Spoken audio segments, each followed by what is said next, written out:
I've been taking pictures when I was very young, I think. I don't remember what age. I started by painting and drawing. And for me, photography was a mean of drawing, and that's all. Immediate sketch, done with intuition, and you can't correct it. If you have to correct it, it's the next picture. But life is very fluid. Well, sometimes the pictures disappeared, and there's nothing you can do. You can't tell the person, oh, please smile again, do that gesture again. Life is once, forever. I'm not interested in documenting. Documenting is extremely dull, and journalism, I'm a very bad reporter and a photojournalist.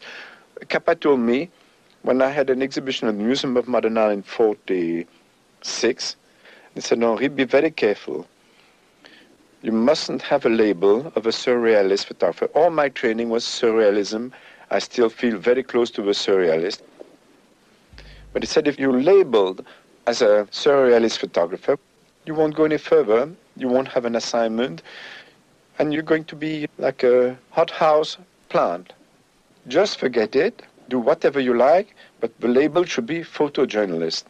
And Capa was extremely sound. So I never mentioned surrealism, that's my private affair. And what I want, what I'm looking for, that's my business. And I'm not a reporter. It's accidentally, it's on the side.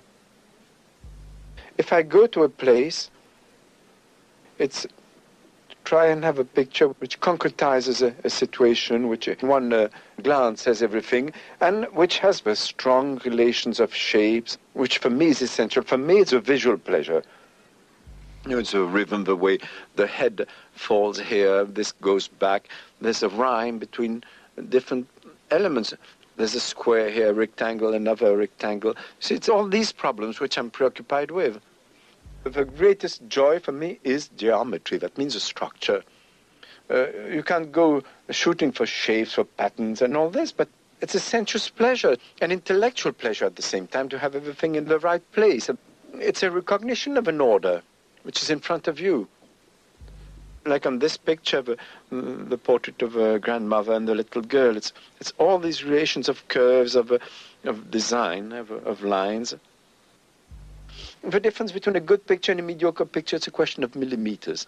A small, small difference, but it's essential. And if I take the picture from there, it's another arrangement of there, there, there. And it's very small moves I'm doing. I'm not jumping up and down. It's a relation between your nose, your eyes, the window behind. And that's my pleasure, to establish these relations. And sometimes there's no picture. All right, there's no picture. Photojournalism.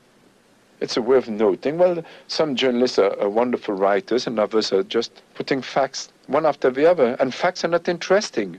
Facts are not interesting. It's a point of view on facts which is important. And in photography, it is the evocation. If you evoke, comment ça se dit, évoquer. I know some photographs, it's like a Chekhov story or a Maupassant story. It's a quick thing and there's a whole world in it. Photographs I care for, it's a photograph that you can look more than 2 minutes, but it's extremely long. But a photograph you can look at over and over again, not many. The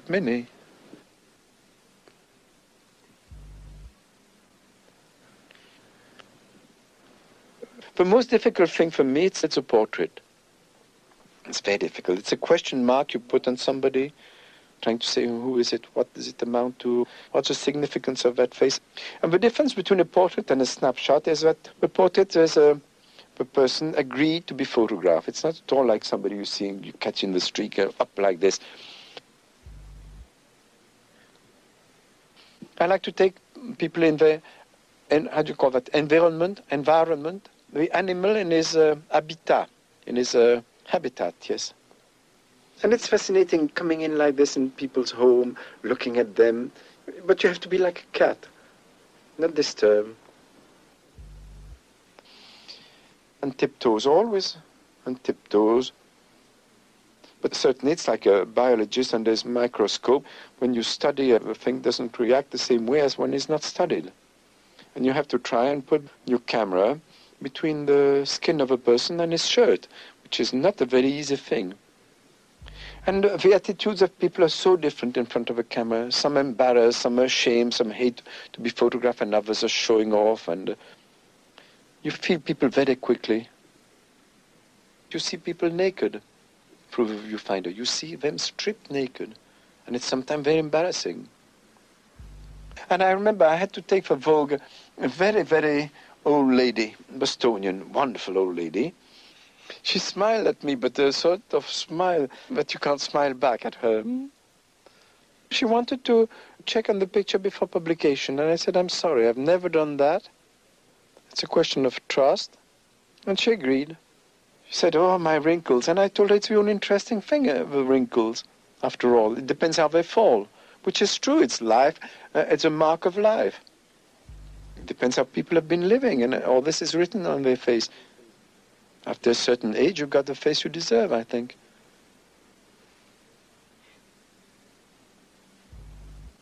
Usually, when taking a portrait, I feel like putting a few questions just to get a reaction of a person, talking as little as possible. But still, you must establish a contact of some sort. Whereas with Ezra Pound, I stood in front of him for maybe an hour and a half. In utter silence, we were looking at each other in the eyes, and I took maybe altogether one good photograph, 4 other possible, and 2 which were not interesting. It's about 6 pictures in an hour and a half, and no embarrassment whatsoever. Sometimes people ask how many pictures you take. Do you take many pictures a day? How is it? Well, there's no rule. Sometimes, like in this picture in Greece, well, I saw the frame of the whole thing, and I waited for somebody to pass. And I snapped 2 pictures. One was an Orthodox priest with his cylinder hat, and the little girl. Well, the little girl was exactly the thing in relation with the other shapes, whereas him, it was something clumsy. It was another conception. And sometimes there's not a second choice, because the people are gone. That's why it develops a great anxiety, this profession. Because you're always waiting, what's going to happen? What? It's what? Yes. Like this. It's all the time. You're shooting, you say yes, maybe yes. But you shouldn't overshoot. It's like overeating, overdrinking. You have to eat, you have to drink, but over is too much. Because by the time you press, you arm the shutter once more, and maybe the picture was in between. It's a fraction of a second. It's an instinct. In photography, you've got to be quick. Like an animal on a prey. Like this, you grasp it and take it, and people don't notice that you've taken it.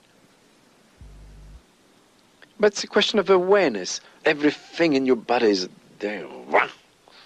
That's beautiful. For me, it's a physical pleasure, photography. It doesn't take much brains.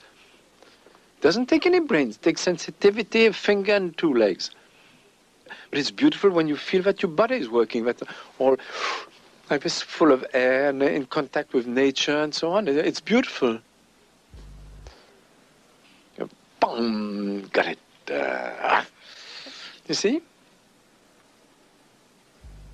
I'm extremely impulsive, terribly. It's really a pain in the neck for my friends and family.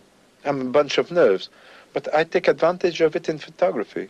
I never think. I act quick, like this, and you have to forget yourself. You have to be yourself, and you have to forget yourself, so that the image comes much stronger of what you want and what you see, if you get involved completely in what you're doing, and not thinking. Ideas are very dangerous. You must think all the time, but when you're photographing, you're not trying to push a point, to explain something, or prove something. You don't prove anything. It comes by itself. The first impression is essential. The first glance, the shock, the surprise, it jumps at you. You nourish it by your own life, by your taste, the intellectual luggage that you carry. Your experiences, your love, your hate, it's to live fully and richly. And poetry is the essence of everything. It's 2 elements which are suddenly in conflict and there's a spark between two elements. But it's given very seldom, and you can't look for it. It's like if you look for inspiration, nothing comes, and it's by enriching yourself and living. Say, I'll wait for the top pictures, for great pictures. Well, it's seldom you make a great picture. You have to milk the cow quite a lot and get plenty of milk to make a little cheese. I don't know what it means to be dramatically new. There's no new ideas in the world. There's only a new arrangement of things. Everything is new, every minute is new. That means re-examining. Life changes every minute. The world is being created every minute, and the world is falling to pieces every minute. Death is present everywhere, as soon as we're born. And it is a very beautiful thing. The tragic, comment ça dit, le tragique de la vie, what is tragic in life? Because there's always two poles, and one cannot exist without the other one. So these tensions I'm always moved by. This picture I like in a way. I was driving in Greece, in the mountains in the north. There was a child on the road. He was keeping goats. I don't know, I waved or something, and suddenly he started walking on his hands. There was such an exaltation, such a joy in that barren country, that dust road. I like English people very much. And it's the most exotic country for a Frenchman. It's the biggest difference. It's go to England, see English people even now. How can I say politely? When I'm in England, I feel like I'm sitting in a very comfortable armchair, and I'm looking at the stage and all these actors. I can applaud them, but I've got this set of rules, wonderful, but I'm not supposed to step in and jump on the stage and play with them. You see? It's like this. You look at the play, and you shouldn't applaud too loud, and I enjoyed it tremendously. I think everything is interesting if you're scratched, but at the same time you can't just photograph everything you see. There's some places where the pulse beats more, and others, after the war, I don't know, but I had a feeling that going to colonial countries was important. What changes are going to take place there? That's why I spent 3 years in the Far East. I was in India just at the death of Gandhi, after the partition between India and Pakistan.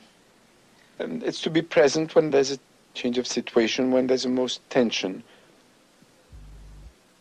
And I've been living in India for about a year, even more. And problem of demography, immensity of space, of people, preoccupied me very much. I like to live in a place. I don't like to go for short. Rodin said something, what is made with time, time respects it, or something like this. I spent in China the last 6 months of the Kuomintang regime. I watched it falling to pieces. And I was there when the communists arrived. I stayed there another 6 months. The Chinese have always been between a chaotic and a stern and puritanical regime. Through centuries it has been from one to the other. I was very lucky to be just at that change. A tradition, and what remains of a tradition, and at the same time, what is a revolutionary attitude and another conception of man.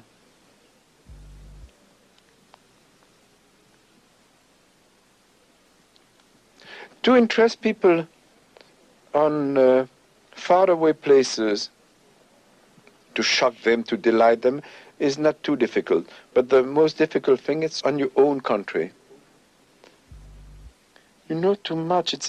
Well, when it's on your own block, there's such a routine, it's quite difficult to get out. When I'm going to the butcher, in places where I'm all the time, I know too much and not enough. And to be lucid about it is the most difficult. But your mind must be open, aware like this, like having a radar, a searchlight, or like this. And that's why anybody has done 10 good photographs in his life. What is interesting, it's a consistency, to keep on. It's always re-examining things, trying to be more lucid and free and go deeper and deeper. I don't know. Because a camera is a weapon. You can't prove anything, but at the same time, it is a weapon. It's not a propaganda mean, photography, not at all. But it's a way of shouting the way you feel. I love life. I love human beings. I hate people also. You see, the camera, it can be a machine gun.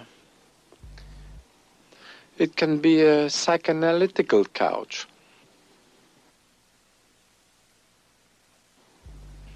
It can be a warm kiss.